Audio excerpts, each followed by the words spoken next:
We bid you welcome.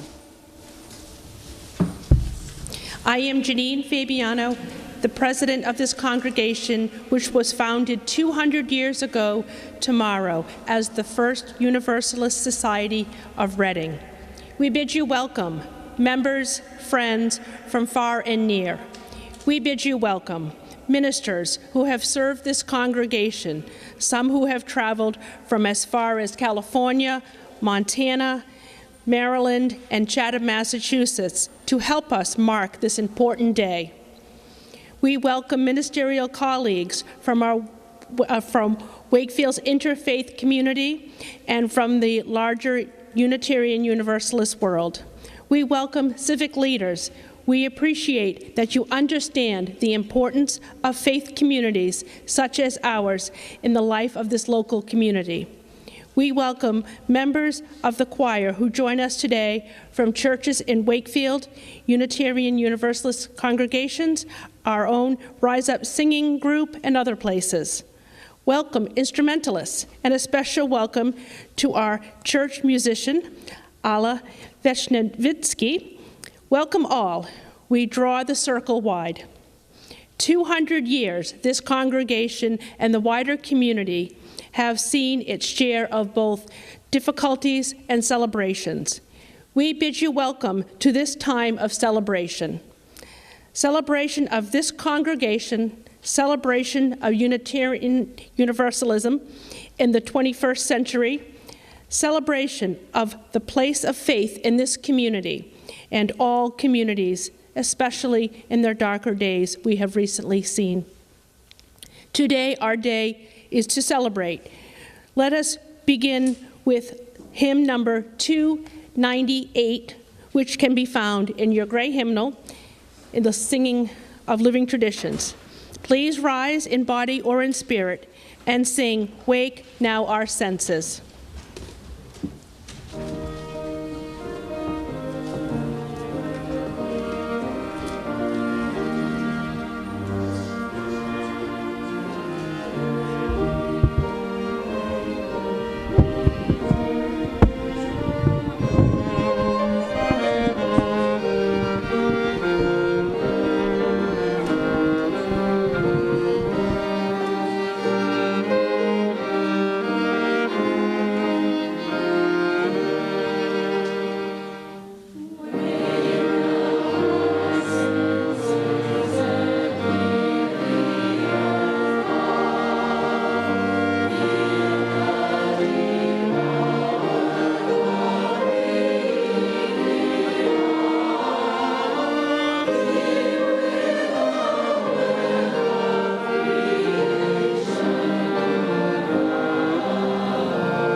Thank you, Edmund.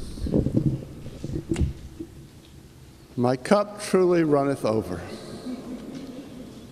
It is amazing to be here on the 200th anniversary of this church that I gave 5 years of my ministry to, and to stand in the stream of so many distinguished ministers whose careers has been launched at this church.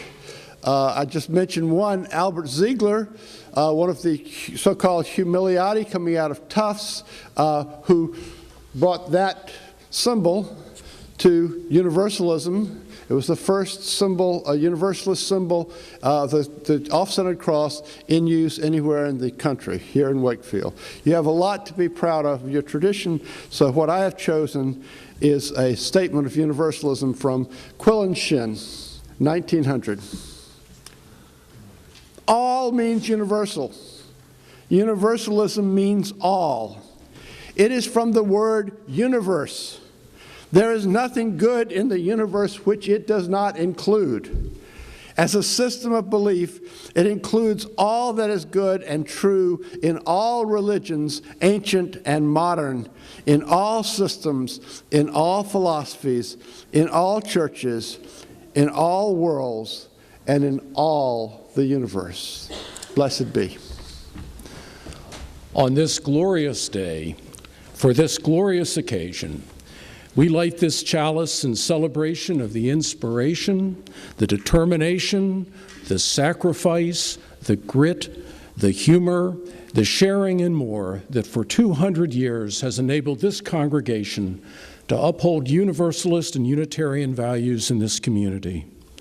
We light this chalice in celebration that it was in this congregation that the original off-center cross was first displayed upon an altar, signifying a worldwide openness to loving kindness. We light this chalice in celebration of this congregation once known as the Dancing Church, because it was through these doors that church-sponsored dancing entered this town, livening religion up into something joyous and fun, as well as serious. We light this chalice in celebration of the wide variety of music that this congregation has engendered and brought to this wider community, music from all over of many different sorts.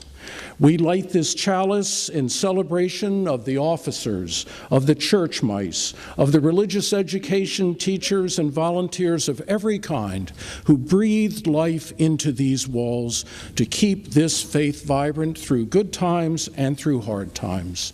We light it in honor of all who swept the floors, cleaned the kitchen, decorated for holidays, breathed life into educational curricula, balanced the books, established the policies, made the tough decisions, harmonized the various needs and desires, smoothed the rough edges, stood at the vigils, went to the protests, hosted the fundraising events and the charity giveaways, and who kept the flame of larger vision and brighter hope alive in the midst of all that is our lives. We light this chalice in honor and in celebration of this congregation that nurtured many ministerial novices into semi-competence, enabling enduring our fumblings and mistakes as we grew into ministry, and then releasing us out into the wider Unitarian Universalist community, much wiser than when we first entered these doors.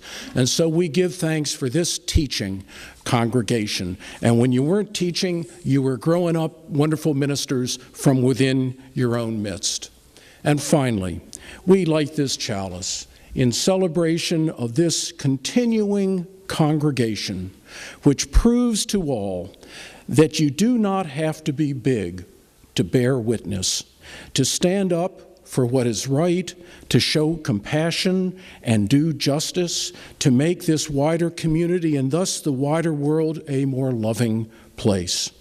You just need pluck and determination, laughter and elbow grease, vision and conscience.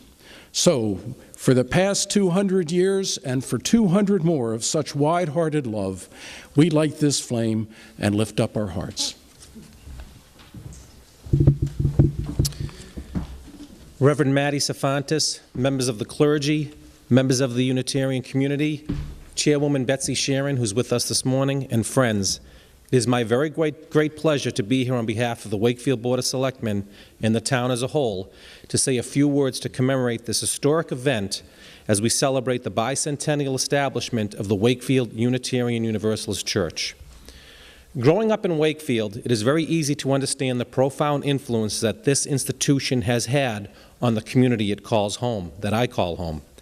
This institution has gladly opened the doors of its historic building, providing a home for many charitable groups. The Linden Tree Coffee House, Rise Up Singing, and Standing Room Only represent only a few of the events sponsored by this church which help enhance the spiritual and psychological well-being of the entire community. And I wish to publicly thank you all for that. Secondly, I would like to take a look towards the future and where we as a church, as a community, go from here, both physically and spiritually. 19th century Congregationalist clergyman and social reformer Henry Ward Beecher wrote, "Many men build as cathedrals were built, the part nearest the ground finished, but that part which soars toward heaven, the turret and the spires, forever incomplete." And apropos, I guess, huh? I suppose that although we are here celebrating the 200th anniversary of the Unitarian Universalist Church, our journey to enhance the quality of the spiritual well-being of our community is far from over. Our journey together to make this a stronger and healthier community in every sense of the word continues. And finally, our quest together to once again produce a majestic spire rising to the heavens on this very ground has just begun. And I do wish to thank you for having me here today and wish you best of luck in the future. Thank you. Good afternoon. I'm Matthew Cadwell. I'm the rector of Emmanuel Episcopal Church just down the street from us. And it's my pleasure to be with you here today to celebrate this wonderful bicentennial anniversary. We have in Wakefield such a wonderful diversity and a wonderful sort of rainbow of faith traditions that all thrive here in this community. And certainly this church is an integral part of that and really does a wonderful job of drawing us from our different traditions all together, because that's sort of the gift that Unitarian Universalism offers to the wider faith community, is its ability to take so many aspects of different faith traditions, Christian and Jewish and Muslim and Buddhist, and unite them all and find a wonderful expression for that. So we are so grateful as a community to have this church in our midst, to see it looking increasingly better all the time, and to see a wonderful congregation here today. I want to speak personally. Emmanuel Episcopal Church isn't as old. We're only 140 plus years old, not 200 years old, but we look to this church as sort of part of our story as well, because when Emmanuel was founded, there was no place for the church to meet, and so they met here in the Universalist Church at the time for their first meetings and their first services. And so we really look to you as in a way giving us life and helping us to be the faith community that we are, and we're so glad to be able to share that life with you today and always. And I know that I don't think Glenn Mortimer is here, but I know that the Methodist Church also worshipped here when their church burned down. They came here and worshipped here, and so that's another just aspect of the wonderfulness of the Unitarian Universalist tradition, that it opens its doors to whoever would come to it for worship, for social service, for prayer, all those kinds of things. And so for all of that, we're so grateful, and it's just a pleasure to be with you here today. Thank you.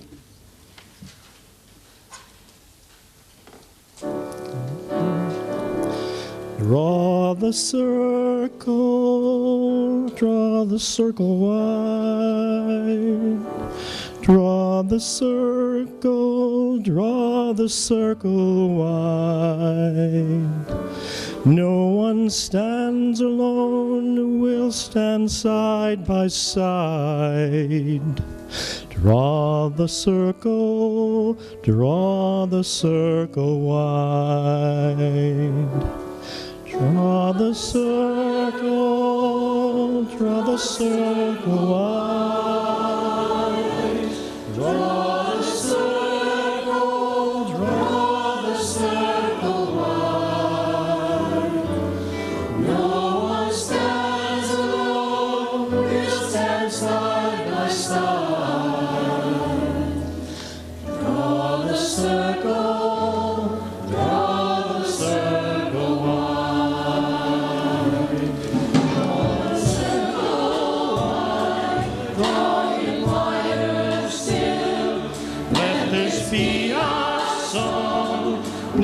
one stands alone, standing side by side. Draw the circle wide. Draw the circle wide, draw it wider still. Let this be our song. No one stands alone, standing side by side. Draw the circle wide. Draw the circle wide. Draw the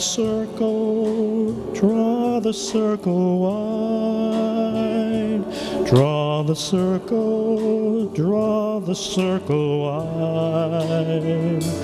No one stands alone, we'll stand side by side. Draw the circle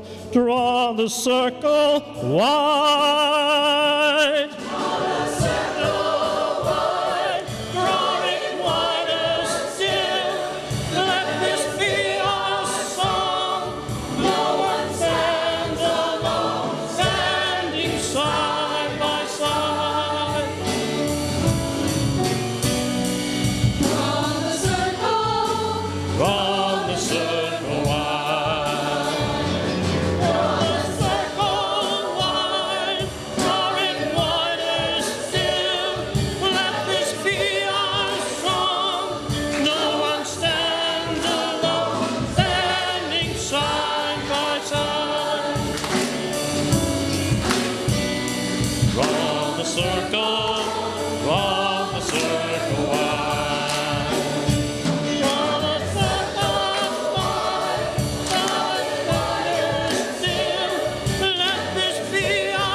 What an awesome anthem. Honestly. I think, I used to not like applause during worship services, but I have been converted as a UU. So I heard some of you want to do that. Please, go right ahead. Thank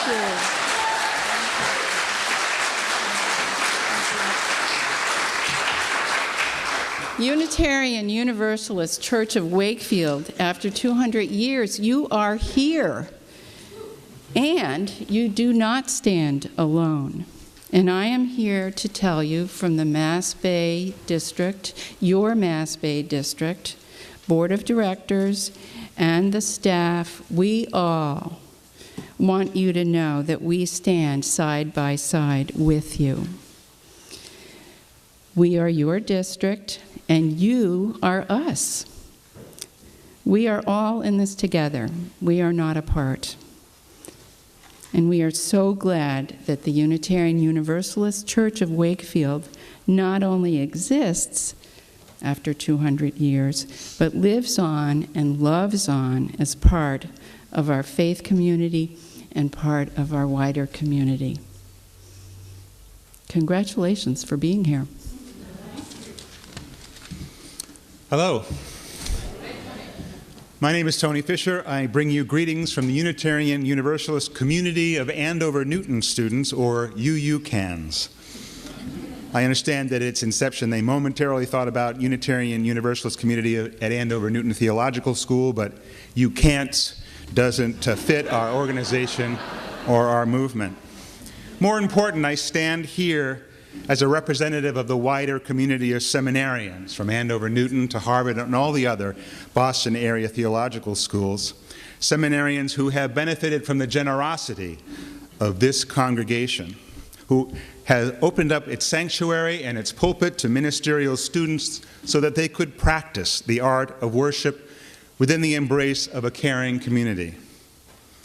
When you think about it, this is a huge gift. Training for the ministry requires an individual to navigate the dual paths of divinity school and the UUA credentialing process.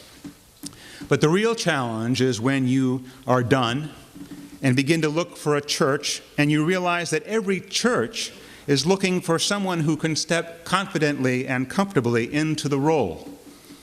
Someone who can hold the congregation in worship and in prayer. And without the kind of opportunity afforded by places like this, that would be a huge step. So on behalf of all those who have enjoyed your warm hospitality, your gentle ears, your helpful words, and your kind praise, I offer our heartfelt gratitude, our congratulations, and our blessings on this wonderful day. Good afternoon. I'm Reverend Tim Kutzmark, the minister at the Unitarian Universalist Church in nearby Reading. There is a favorite reading in our gray hymnal. It captures a profound truth. We need one another. In part, it says, we need one another when we would accomplish some great purpose and cannot do it alone. We need one another in the hour of success when we look for someone to share our triumphs. We need one another. All of our lives we are in need, and others are in need of us. This is true for us as individuals, but it's also true for faith communities and congregations. In Unitarian Universalism, congregations do not exist as isolated entities. We're part of a greater whole. We need one another. And so on this day, when past and present intermingle and point toward the future, it is with great joy, great appreciation, and much warmth that I bring greetings from your sister church, only 3.5 miles away. I Googled the Unitarian Universalist Church of Reading. We need one another. 6 years ago, when Reading was renovating its campus and we couldn't do anything on the campus, you opened up your doors so that we could have weddings and funerals. We need one another. We celebrated the arrival of winter and spring solstices together with meaningful candlelight worship with Maddie and Wakefield musicians and worship leaders joining the worship folks from Reading. We need one another. Maddie co-led our annual When the Holidays Hurt service in December. We need one another. When I recently was out of the country, Maddie was on call to help in case we had a serious pastoral emergency. We need one another. And when, on April 15th, terror struck the Boston Marathon, Maddie joined with Reading's intern minister, Betsy, to offer a much-needed vigil. We need one another. We Unitarian Universalists from Wakefield and Reading stand together on the side of love, along with Unitarian Universalists in Winchester and North Andover and Bedford and Beaufort, South Carolina, and Oak Park, Illinois, and Oak Ridge, Tennessee, and Albuquerque, New Mexico. We are part of a faith tradition that reaches across this country and reaches across the world, from Calgary, Canada, to Kampala, Uganda, from Prague in the Czech Republic to the Khasi Hills of India to Semarang in Indonesia. We Unitarian Universalists from Wakefield and Reading stand together with so many other congregations, standing together on the side of love. And so on this auspicious day, your sister congregation, just 3.5 miles away, says, congratulations, well done on your first 200 years. And remember, we need one another if, as Unitarian Universalists, we would accomplish some great purpose, for we cannot do it alone.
afternoon.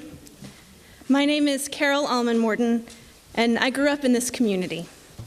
You were my sponsoring congregation through the ministerial fellowshipping process, and I was ordained by you and the Old Ship Church First Parish in Hingham 5 years ago. I bring you greetings on behalf of the ministers that have been ordained by this congregation and on behalf of the congregation I serve, the Unitarian Universalist meeting of South Berkshire in Great Barrington.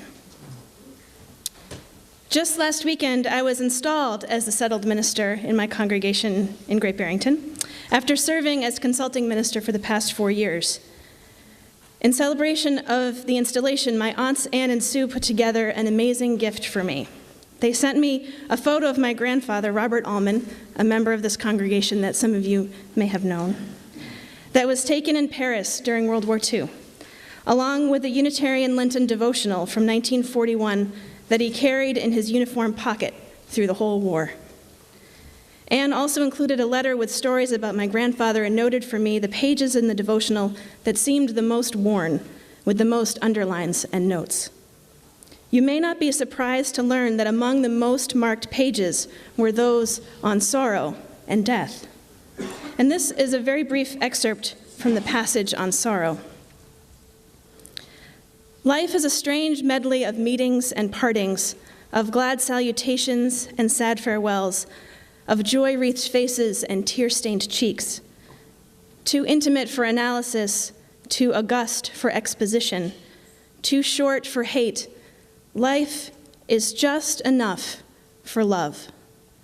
For a few brief years, we walk together the pilgrim way, sharing high hopes and deep sorrows, until each becomes a part of the other, and the strength of one blends with the weakness of another. Little wonder that we become a part of all those we have loved, and of those who have loved us. Ordination is an act of faith by a congregation in the passion and commitment of a new minister. It is also an act of love. Love in the beliefs we cherish, in our values and commitments, love for community and shared ministry, love for the future of our faith. We become a part of all those we have loved and of those who have loved us. Those this congregation has ordained in the last 200 years carried and continue to carry parts of you with us in our hearts, and you carry us. We are connected through time, space, and love. May it continue to be so for another 200 years. Blessings to you on this wonderful day of celebration. Thank you, Maddie, and the congregation of Wakefield for inviting me to participate in this wonderful bicentennial celebration. It's been a decade, well, over a decade, since I had the privilege of serving this congregation, which is a long time in years, but not so long in memory. We are all proud of this church and our Unitarian Universalist ideals that have survived 200 years. 200 years ago, airplanes did not exist, neither did cars, cameras, telephones, or the toilet. You would not have been able to turn on a light bulb or eat cornflakes for your breakfast. You would have had to wait 100 more years for a Band-Aid. You couldn't ride a bike or snack on a potato chip or take an aspirin. But what did exist 200 years ago and exists today is violence, ignorance, cruelty, disregard for human life, spiritual blindness, hatred, all that casts darkness and shadows upon the earth. If you ever, for one moment, wondered why you take the time to struggle out of bed on a Sunday morning and hassle with getting your family to church, or why you bother after a long day of work to sit on a church committee or bake cookies for coffee hour or ask your neighbor for pledges or volunteer to teach a religious education class, if you ever wondered for a moment why you bother, remember that violence and hatred has no time limit. This is the place where we all struggle to make sure that there is a voice for dignity, for tolerance, for goodness and light in the world. This is the place where we search to be the best people that we can be and reach out to our world through compassion. This is the place that reminds us that words like love and kindness and hope are as true today as they were 200 years ago.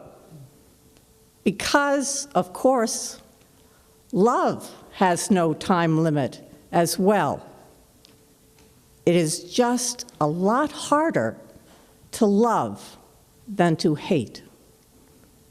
And that's why we need each other. And that is why we need this place.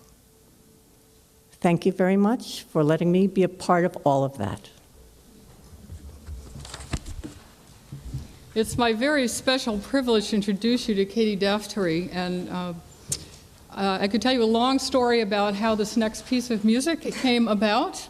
It was a wonderful synchronicity of various things. And she's going to tell you a little bit about it, but I also have handed off the solo to her because she knows it better than I do. So she wrote it, and so Katie. This piece has been an exercise in saying yes and saying no and eventually saying yes. Which is actually beautiful, because I think that that is exactly in keeping with the spirit of universalism, that wonderful acquiescing love that actually takes in what is somehow resisting it. And I won't go into the very long story, but I am here as the Director of Religious Education from the First Parish in Malden, and we have some others representing that wonderful congregation today. Maddie was a guest minister with us one Sunday, and I don't remember exactly what story for all ages I was doing, but we were connecting over that, and then we were connecting over much, much more, which started out as talking about this bicentennial celebration, and then talking about the fact that Maddie wanted to, at one point, have a hymn composition competition, and because she was completely overwhelmed by the magnitude of what she was planning and the time that seemed to be just leaking away, that didn't happen. And I was thinking in the back of my mind, ooh, hymn, oh, universalism, yes, that would be so cool. So I was just kind of thinking things through, speaking my thoughts out loud, and she immediately latched on and told me more about the premise of the entire service, which is that ever-expanding circle that just grows and grows to include absolutely everyone and everything in love, because essentially that's what we all are. And I signed on to do this thinking that in my spare time, in like maybe 10 hours, over a couple weekends, I would put together a nice little hymn in a 4-part chorale setting with a piano accompaniment, or not. And then the saying yes became that ever-expanding circle of many, many yeses, because what I started hearing when I found texts in my search for texts was this Celtic-ish melody, which was strange because I'm an Oberlin-trained avant-garde composer, and Celtic, timeless, that wasn't something I had done in a very long time, but I just decided to trust that and say yes. And then when I expressed my feeling there, my instinct to Maddie, she said, oh yes, because we have all these Celtic musicians. We have a violinist who's an excellent fiddle player, we have a concertina player, bodhrán player, cellist. We can really make this quite a Celtic thing. And that was nice to hear, but I was also thinking, oh wow, I work 2 jobs and I'm applying to grad school and visiting grad schools, but yes, I absolutely had to, and I gave myself to it. And I resisted saying yes to conducting the piece, but now I'm singing the solo, so I guess it's okay.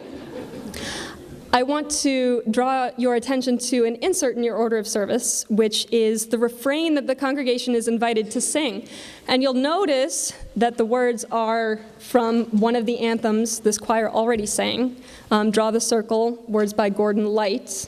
And they are being used again. This is one of 3 texts, one old Universalist hymn, and another short poem by Edwin Markham that I'll just tell you the words of now. They're also printed at the beginning of your order of service. He drew a circle that shut me out, heretic, rebel, a thing to flout. But love and I had the wit to win. We drew a circle that took him in. So, without further ado, should we try this?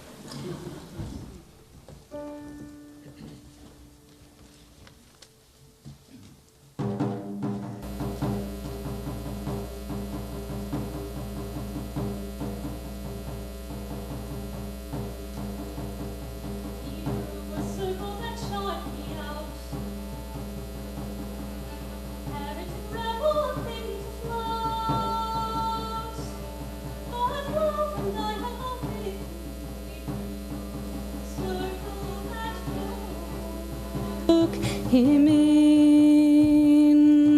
Draw the circle wide. No one stands alone, we'll stand side by side. Draw the circle, draw it wider still. Let this be our song, no one stands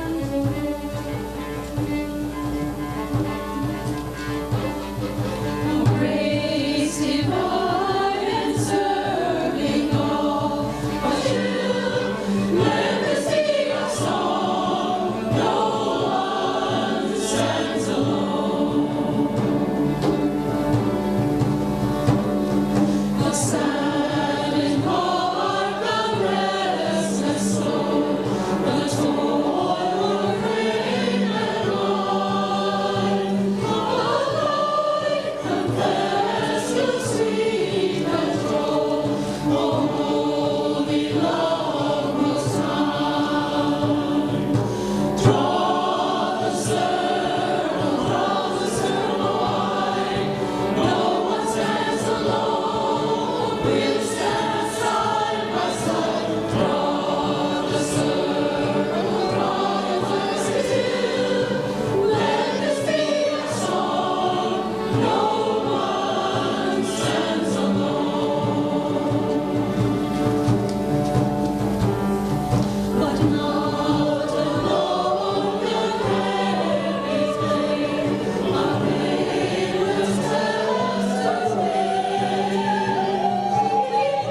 Good afternoon.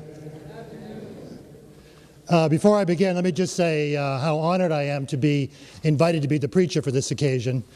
Thanks to Maddie and to the congregation for having me here today. Congratulations to you all, but also I have a challenge for you. And this is my challenge. 200 years is great. But this morning, my congregation had its annual meeting, and it was our 383rd. So you've got a ways to go.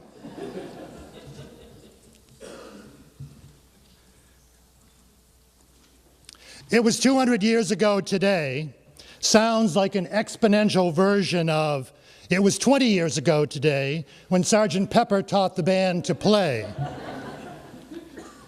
But in our case here in Wakefield, it would be when the great preacher Hosea Ballou taught everyone to sing and shout, who had ears to hear and voices to proclaim the sweet sounds of universal salvation. In truth, it was 200 years ago tomorrow, April 29th, which marks the anniversary of a meeting that took place in the home of Colonel Amos Boardman, when the Universal Society of South Reading, now Wakefield, was established. Among the founders was one Charles Emerson, known as the inventor of Emerson's patent elastic razor straps. Apparently, those early Universalists knew some close shaves. Then this hardy little group heard 20 years of supply preachers before John Newell, a disciple of Elder Ballou, came here as the first settled minister in 1833. It seems so far away that itinerant Universalist preachers were galloping through every Middlesex village and farm on horseback to spread this new message of God's love for all. An ex-slave heard this message in Gloucester and signed on as a charter member of the first Universalist church in the world, knowing that the divine embrace was meant for him too, not just white folks. Women, too, felt empowered by this message that they were equal to men and thus just as worthy, not only to gain access to heavenly bliss, but had equal abilities long before they reached the pearly gates. And soon Universalists were the first to ordain women into the ministry. Universalists eventually proclaimed that all people were embraced by divine love, whether you were black or white, male or female, rich or poor, gay or straight, immigrant or native, Christian or Muslim or Jew. As George Rogers, a great itinerant Universalist preacher, wrote of a Universalist gathering, all were on a parity, all distinctions of caste were lost sight of, all individualities were merged in the mass, and as one family, all rejoiced together in a common and glorious hope. My sermon title today, which fits in with this awesome music so well, comes not from our Universalist heritage, but from a rock and roll performer who followed in the footsteps of those Sgt. Pepper Beatles.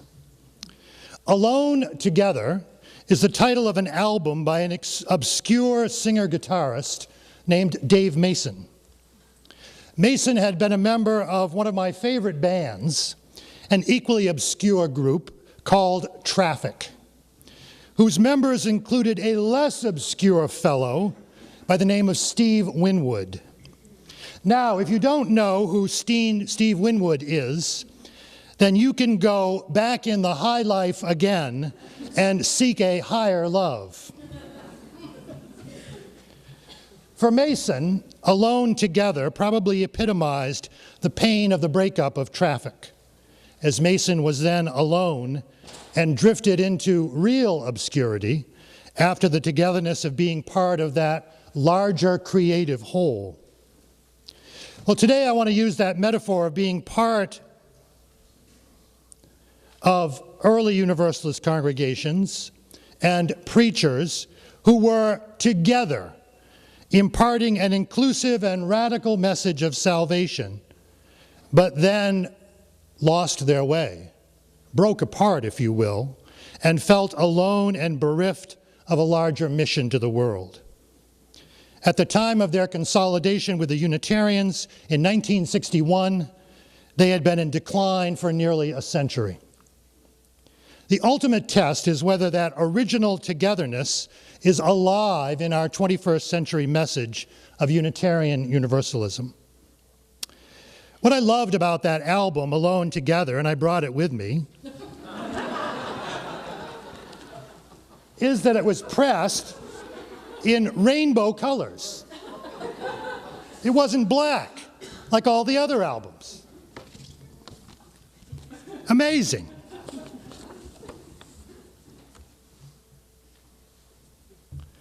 It's the only such record I've ever seen like that. My 3 sons tell me that people are collecting what they call vinyls again. As this congregation celebrates what a dedicated group of people can do, may we renew our dedication to spin our rainbow faith and raise its healing message with more power and strength. Raising, I found, is a historical theme here in Wakefield. The first church building was constructed in 1839, and it was said it looked like a Greek temple. 20 years later, in 1859, it was moved back 50 feet and raised.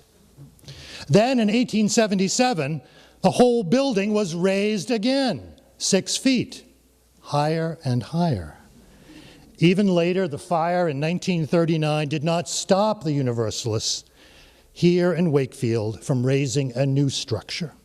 They kept coming back, raising the message and creating new dreams for this congregation. And so it is my dream that this faith of ours, that went from being together to being alone, will rise from obscurity and be a significant contributor on the religious scene, and that the liberal message will continue to be raised in Wakefield, as I've already said, for 200 more years to come. Universalists, a little more than a century ago, began to feel isolated as they expanded their faith. For a time, Universalism was the fastest growing faith in America. It was an amazingly inclusive message that offered hope to thousands in a time when Calvinism and its fear of God's eternal retribution still ruled the world. In 1803, the Universalists passed a profession of faith in Winchester, New Hampshire, and it became the basis for all subsequent proclamations of what their religious beliefs were. The importance of Scripture led the way to an understanding, first, that God's nature is love. Second, this revelation means the entire human family will be restored to happiness. This is in sharp contrast to the cultural underpinnings then and now that associate salvation with individual merit, on being alone. Most of us understand the relationship between how good or successful you are as a person determines whether you will be saved or not, whether you are worthy or not. While salvation is not part of the religious equation as it once was, we are left with that legacy that underscores the prime importance of individual achievement and success as signs of earthly salvation. Alone, not together. Hosea Ballou came to believe that an emphasis on individual virtue detracted from the truth that all people are embraced by a loving God. Yet the Universalists began to be more and more sensitive to criticism from outsiders. Their orthodox opponents said that Universalism was an invitation to immorality. People needed the threat of hell in order to be good, is what most of their Christian opponents said. And you know, I still hear this from some Catholics who go to church out of fear of the remote possibility that they might literally get burned. Or, as they say, just in case. Universalists began to worry that others did not accept them. While many Unitarians were the powerful and the elite who could espouse a liberal faith without caring if the masses criticized them, the Universalists were often, in the beginning, poor ex-Baptists who wanted to be accepted by their neighbors, and they began to worry that they were too weird. Ballou believed that humans could act out of a higher notion of virtue than the purely selfish motivation of avoiding threats of damnation hanging over their heads. There was a kind of egalitarian, classless idea of salvation in this Universalist gospel. It is not our individual acts that will save us, but our connecting with that larger moral force which unites the universe. Harmony with the whole is more important than individual excellence. Universalists had a communitarian vision of humankind, God, and the means of salvation. No one is saved unless everyone is saved. This is the kind of message a disciple of Ballou would have preached here in the early days of Universalism. But I'm afraid this changed with the pressure to be accepted by their neighbors and by society. Because Universalism was called an invitation to cultivate murderers, thieves, and scoundrels, some of them wavered and began to change their theology. They said everyone will eventually be saved, but there are bad guys who need a period of cleansing before we can let them into the heavenly club. After Hosea Ballou died in 1852, what is called Restorationism came into its ascendancy. And Universalists, like other Protestants, added an individual moral judgment on people. God no longer loved all people just as they are. Now, some of them had to earn God's love. Well, this led to a split in Universalist ranks. The Restorationists specifically said that some people had to suffer first before they were saved. And with this, Ballou's vision of an interconnected family was lost. Alone. After this time, the Universalists made a series of institutional mistakes. They proclaimed something called gospel liberty, which they felt brought them freedom of belief and independence. But they also applied this to their unwillingness to develop well-organized institutions. Their independence and freedom as individuals and congregation meant they feared strong institutional commitments. Were they a collection of isolated churches or a cohesive movement? They continuously resisted efforts to create a strong national organization, which could develop strong leaders too. The Universalists also lost that unique message. As other denominations began to moderate on hell and the flames became less intense, the Universalists lost their reason for being.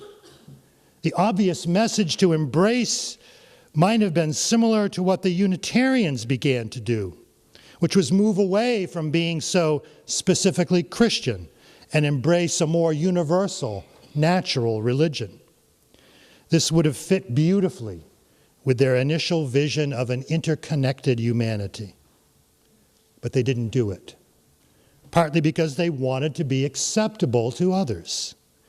Because of their love of gospel liberty, Universalist leader Thomas Whittemore said the Universalists were susceptible to the claim that they were the receptacle of every strange thing under heaven.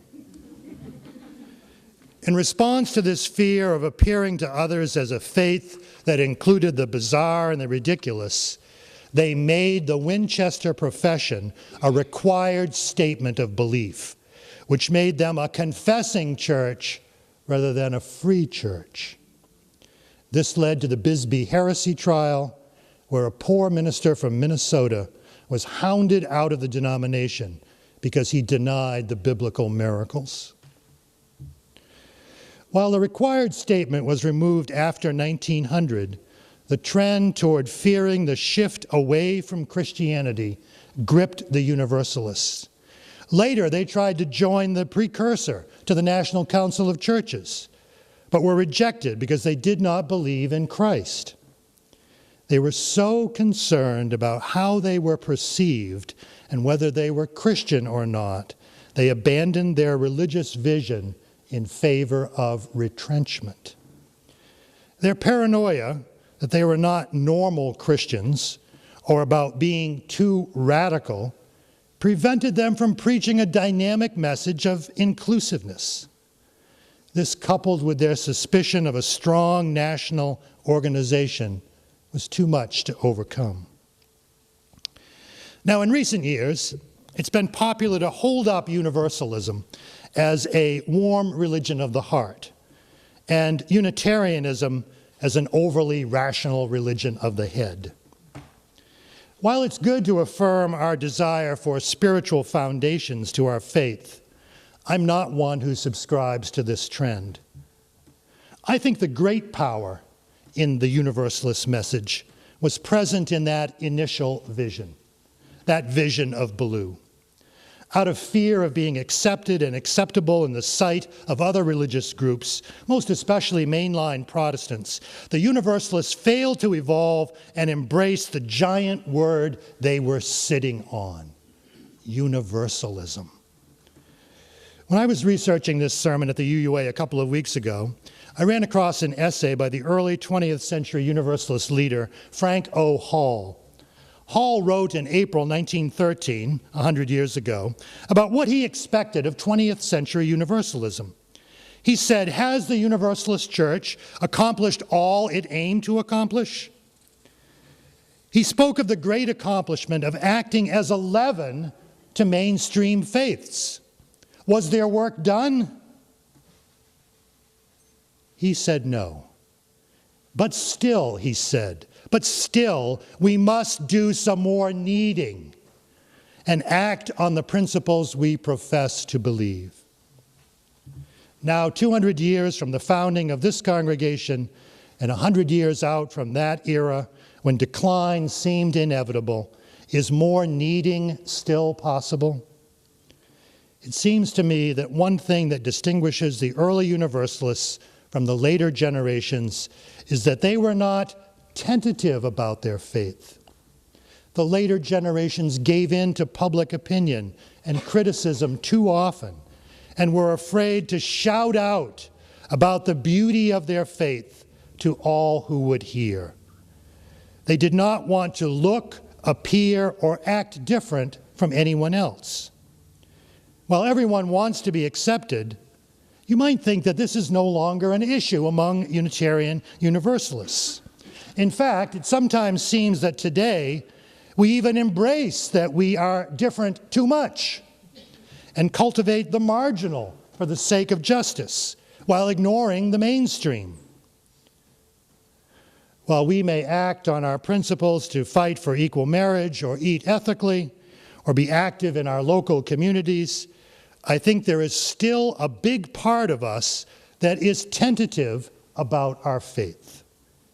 We worry that it's not a real religion because anything goes, and we don't tell anyone about it.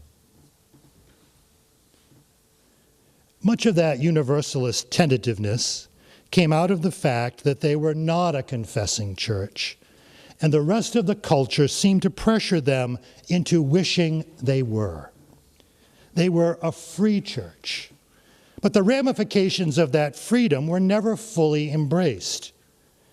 In terms of congregational polity, I hope we have learned that free and democratic have their limits, and churches that are completely disorganized and fail to let leaders lead will not allow much of a vision to be enacted. May these 200 years remind us that we need organizational strength and strong leadership going forward. But a strong free church is more than organizational direction and planning. It's also a church with a vital faith for the 21st century. The hunger for a defined faith is found with the embrace of the principles and purposes over the last generation. Yet part of that embrace has been confusion over identity. I think we still suffer from a perceived inability to explain who we are, and so we end up concocting elevator speeches to explain ourselves. Yet what other religious faith, I ask you, spends so much time trying to explain itself? None. We expend far too much energy trying to tell people what UUism is. I think undergirding this endless discussion of who we are is a belief that we're not a real religion. We don't want that Catholic or Christian stuff, but somehow we think we would be more legitimate if we had some imitation of it. I think we need to end that embarrassment by embracing how real we are. We are among the most real because nothing is more important to us than living our faith. There are two simple things about our faith. Two simple things. You don't need an elevator speech. We believe in deeds, not creeds. We are not a confessing church. And all the principles and purposes, wall plaques that say, I believe, are never going to make us one. In my church, we say, love is the spirit of this church in our covenant. Our faith is how we live in the world. We don't care if someone follows Jesus, Buddha, or Mohammed. We want to know not if they have the right belief, but do they take the right actions? Do they love their neighbors? Do they practice forgiveness? Our faith is a faith in action, in deeds. Now, what will make that faith rise again? Not being embarrassed by it. We'll shout it from the rooftops. Our friends will say to their friends, hey, I go to a great church. You should try it. Do you know how many UUs fail to make it known in their communities what church they go to? And how wonderful it is? And how meaningful it is to them in their lives? Why not? Those early Universalists that founded this church went everywhere on horseback saying, we have a new vision for humanity. That vision for humanity, I believe, is still out there to be claimed. The Universalists have known it for 200 years, but they stopped proclaiming its power and its beauty. It is individual because it must be based on experience, but that experience is realized in community, in relationship through the covenants we make with each other. The individualism of alone is now together in community. When we develop those relationships, we see in the other something of ourselves. We are made known to each other by telling our stories and feeling each other's pain. And we proclaim this is a free church where love matters, not belief, where understanding matters, not being right.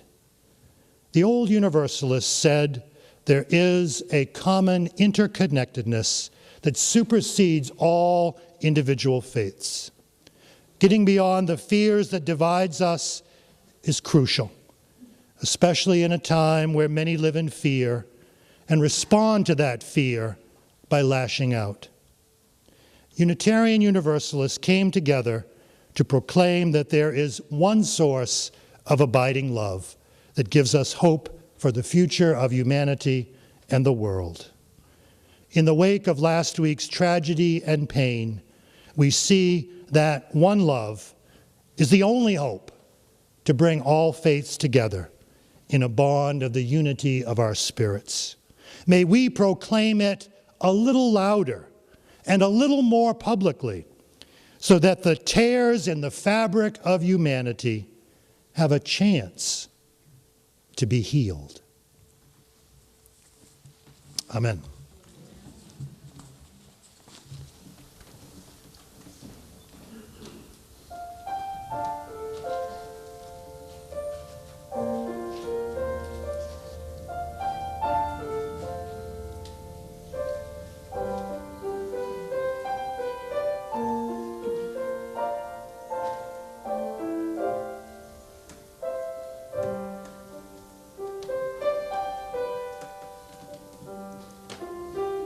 Windows, one light, many waters, one sea, all lifted hearts are free. Many windows, one light, many waters, one sea, all lifted hearts are free.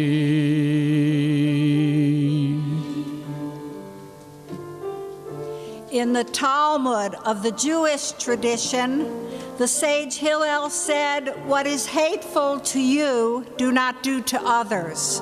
This is the whole of the law. All the rest is commentary."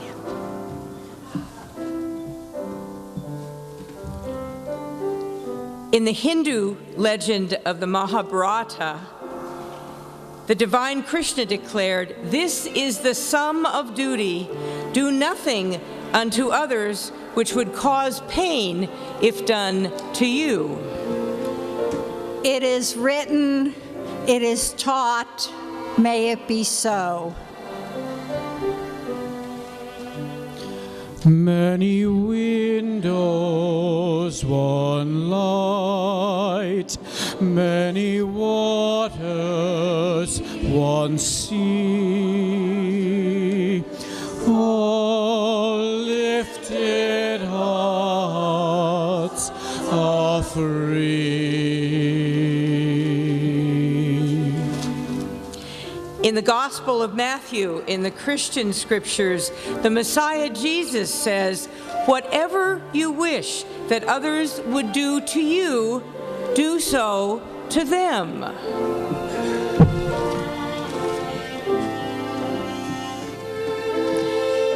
In the Buddhist text of the Udanavarga, the student is urged, "Hurt not others in ways that you yourself would find hurtful."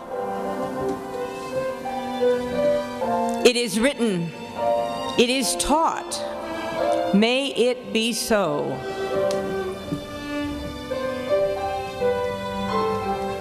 Many windows, one light, many waters, one sea, all lifted hearts are free.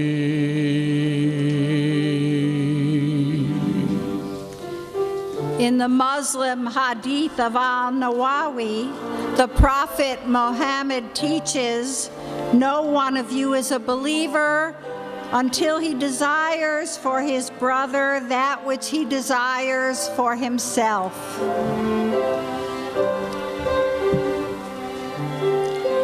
In the Tai Shang treatise of Taoism, the seeker is instructed, regard your neighbor's gain as your gain, and your neighbor's loss as your own loss.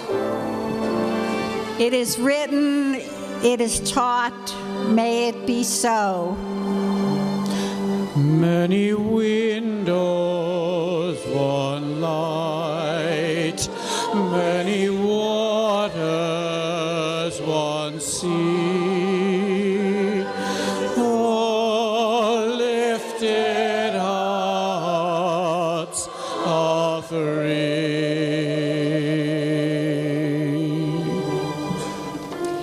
In the ancient wisdom of Shinto, there is a saying, the heart of the person before you is a mirror.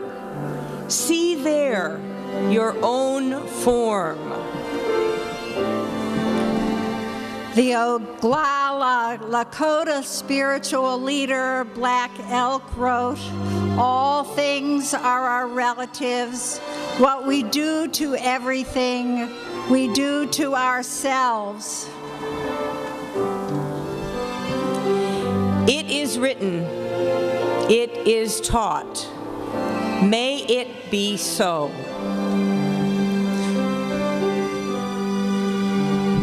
Many windows, one light, many waters, one sea, all lifted hearts offering.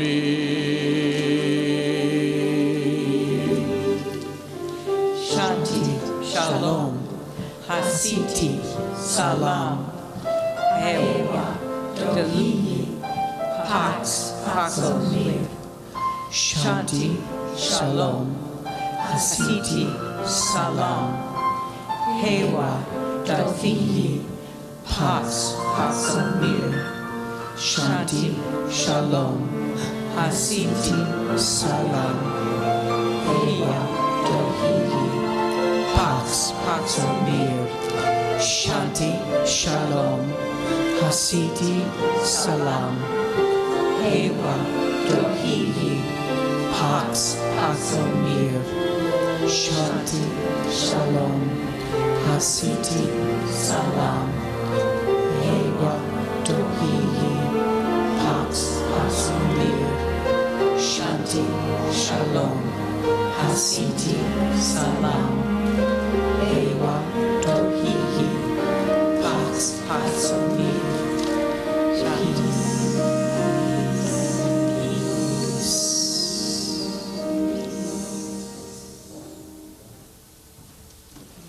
This is the time of the offering for this afternoon, and we're dividing, if you've noticed in your order of service, we're dividing it between this congregation and one of the social justice projects that we have strongly supported for years, the Wakefield Interfaith Food Pantry. And I'd like to introduce Wendy Dennis, president of the food pantry. Hi, everybody. Boy, I haven't spoken from here for a while. As most of you know, the Wakefield Interfaith Food Pantry was founded 30 years ago by the First Baptist Church originally, and then soon after, all the congregations in town joined together for this effort. And for an excellent history, if you go to wifoodpantry.org, or just Google Wakefield Interfaith Food Pantry, we have a documentary film that was made, about a 20-minute film that you can get to via the website, and it's very interesting. I recommend seeing it. On behalf of the Wakefield Interfaith Food Pantry, I'd like to extend my thanks to this congregation for sharing the collection that's being taken today with the pantry, and to everybody who either is able to donate today, or any of the donations that have come in over the past 30 years. This is a very generous community. Thank you.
reception, and we really invite all of you to join us down there. If you can stay, we'd love to have you. Oh. Okay. Did you hear that? I have a pretty loud voice. What I said was, come downstairs afterwards and enjoy the celebration as we continue mingling with each other. I would start thanking people, but there's so many people to thank for today that I won't even start. There's just so many, so I would leave somebody out. We're just so happy to see you all here with us. For me, music is a prayer. And we pray as much in song as we do with words. And so that's why there's so much music today. Our final hymn, you have the words, the music to actually in your order of service. We're going to sing that. Then I'm going to ask you to be seated briefly while we extinguish our chalice, which is something we do every week here. I'll do a short benediction. And then our response is going to be Dona nobis pacem, and the choir is going to go and circle you in the room. And when they're done, they're going to listen to a little bit of the postlude, and then they're going to go downstairs and you're going to follow them, because the ministers are going to stay here and the speakers are going to stay here and have a picture taken. So you're not allowed to leave, okay? Got that? All righty then. Please rise and embody order.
and duty. Lead us with a trusted light. Blessed are they whose inward beauty show the path, the truth, and light. Honor is their earthly prize. By their work we realize it calls us on. Faith calls us on.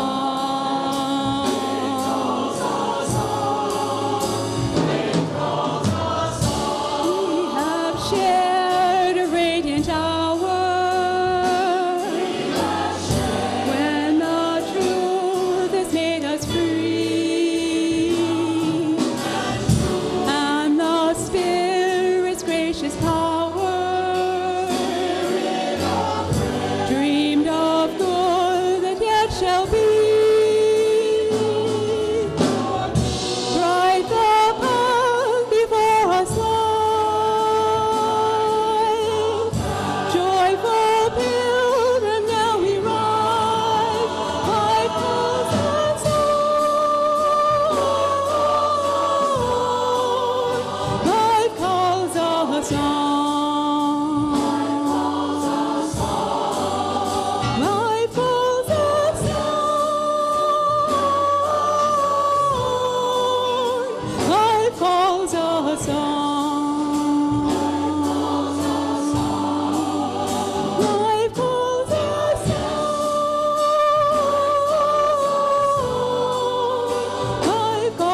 us on. Life calls us on.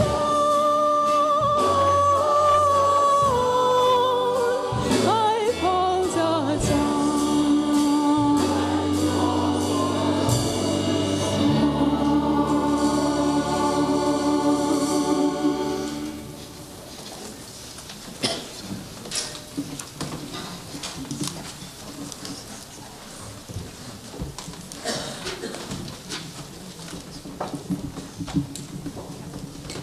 So choir, you're now going around the room. Remember? Okay. There were a lot of instructions. And you all can sit down, and I need something to extinguish the chalice. It's already out. Oh, it went out? It went out. Okay, we don't need to do that then. It was time. Okay, so they're going to go around the room while I'm saying these last things. We have gathered to celebrate this day. We have drawn the circle wide to embrace our members, the community, and beyond. We know that even in the darkest days, even then, and in the brightest hours such as we have just spent, more like an hour and a half, life calls us on to be strong, to have courage and walk the path of faith, however we understand that. We are guided by those wise women and men who have come before us.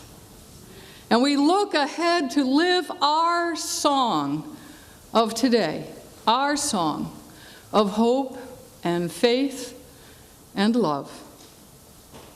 We are grateful for all who have celebrated with us today, and we look forward, hard is it to believe, to the next 200 years, where I probably won't be here. Gracious, gracious, loving God, let us pray together. Spirit of life, grant us goodness, grant us wisdom, grant us understanding, and grant us peace. May it be so. Blessed be, and amen. We are now going to sing, believe it or not, Dona Nobis Pacem in 4 languages. So you have all 4 at the end of your order of service. You can pick one. But the chalice went out on its own. So, you know, it was ready to go to the reception. But thank you for reminding me. So we do extinguish our chalice, and it leads our faith, but not the light of truth and all of the things that we say. So I'm going to pick a note. Yeah, that's a pretty good one, I guess. And so we're going to start with the English one, and we're going to go through, and different parts of the room are singing different ones. So pick which one you want, and we'll go sing it in a round until I cut us off. So let's say, grant us goodness, blessings, and peace. Grant us goodness, blessings, and peace. Grant us goodness and peace.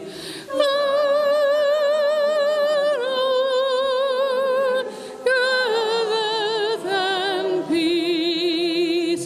Sim shalom tova yuvrachcha. Sim shalom tova uraka. Alayatijum salam salam. Vachim vabarakat.